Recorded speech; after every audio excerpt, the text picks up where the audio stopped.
Living in the Silicon Valley in the post-dot-com era, we have taken for granted a society where having a personal computer is normal, watching television makes sitting down on a couch for hours acceptable, and having a cell phone is a necessity. But living in the heart of the headquarters of Google, Yahoo, HP, and Apple, how can our society not be spoiled by these technological advances?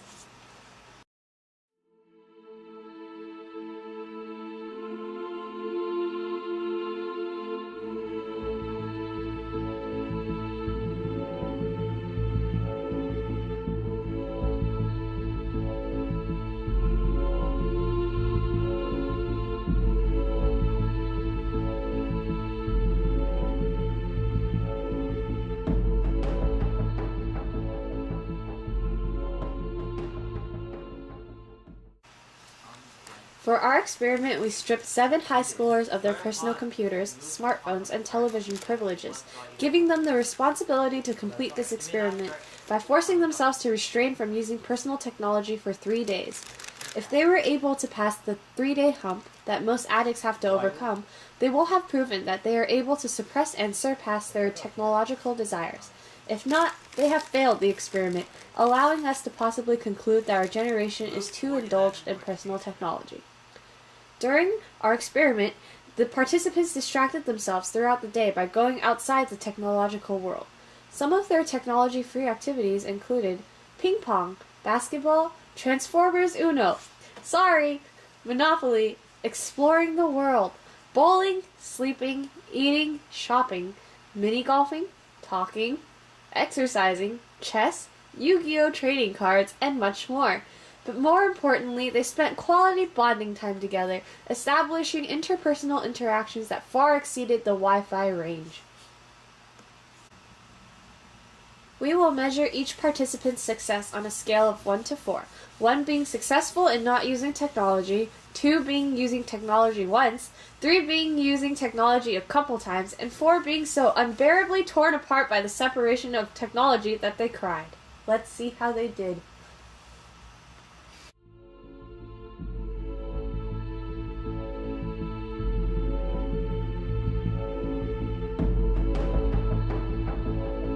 Really? Did you cheat?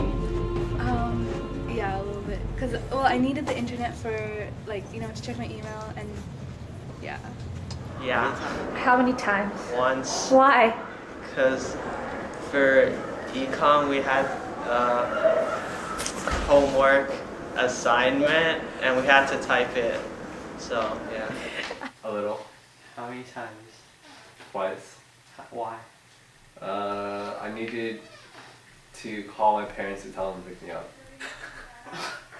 So what about you? Cheat. Yes, How many times? once. Why?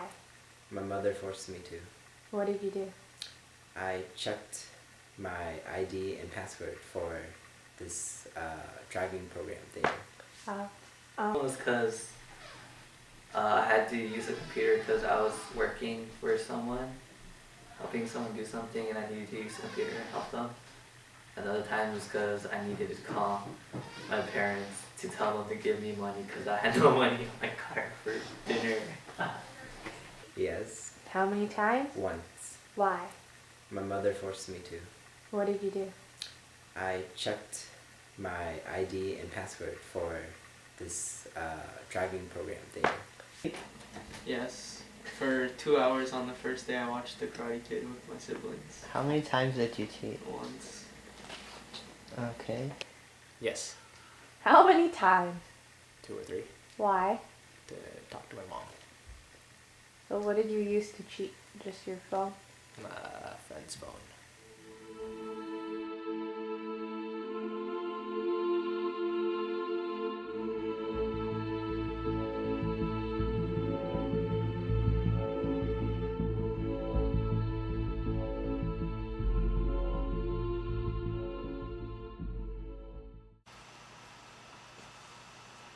Based on our research, we have established the following.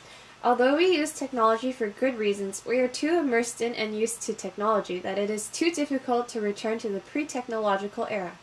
In 2010, online gaming site Roar World surveyed 600 teenagers between the ages of 13 and 17 and found that teens spend an average of 2 hours per day online.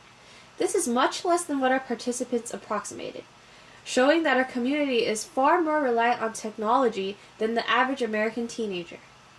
By partaking in this experiment, our community realized both the benefits and drawbacks of technology use, coming to the conclusion that our dependence upon technology is well-founded, despite the negative aspects of abusing technology. Living in a technological era, it is near impossible to refrain from using technology when we are so completely surrounded by it.